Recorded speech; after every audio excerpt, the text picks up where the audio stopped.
Bonjour, dans cette capsule, je vais faire un problème écrit avec vous. Commençons par le livre. Jonathan lit un livre. La première journée, il lit les 2/5 du livre. La journée suivante, il lit le 5e du livre. Quelle fraction de son livre Jonathan a-t-il lu? On va commencer par identifier les informations importantes. La première journée, il lit les 2/5. Si vous avez un surligneur, vous pouvez mettre cette information en évidence. La journée suivante, il lit le 5e du livre. Donc, on ajoute une certaine fraction. Quelle fraction de son livre Jonathan a-t-il lu? Cherchons la fraction de son livre qu'il a lu.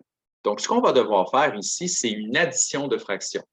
Au début, il a lu une certaine fraction du livre. On ajoute la journée suivante une autre fraction. On veut savoir au total quelle fraction de son livre Jonathan a-t-il lu. Donc, ce qu'on va faire, la première journée, on avait les 2/5 du livre qui ont été lus. On va représenter la fraction ici dans l'encadré. L'encadré est là pour vous aider à structurer votre démarche. Donc, la première journée, on a les 2/5.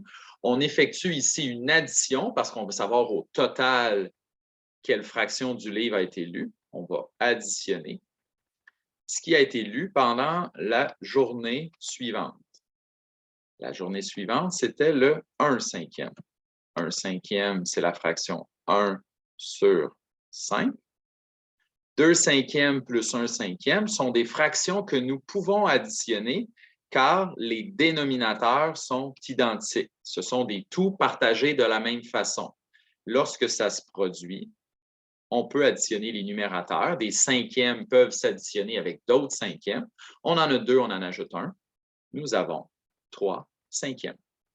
Donc, vous voyez ici l'organisation avec les cases. On fait une étape à la fois, on structure notre tête, on se demande qu'est-ce qu'on doit faire avec les fractions, les additionner, les soustraire.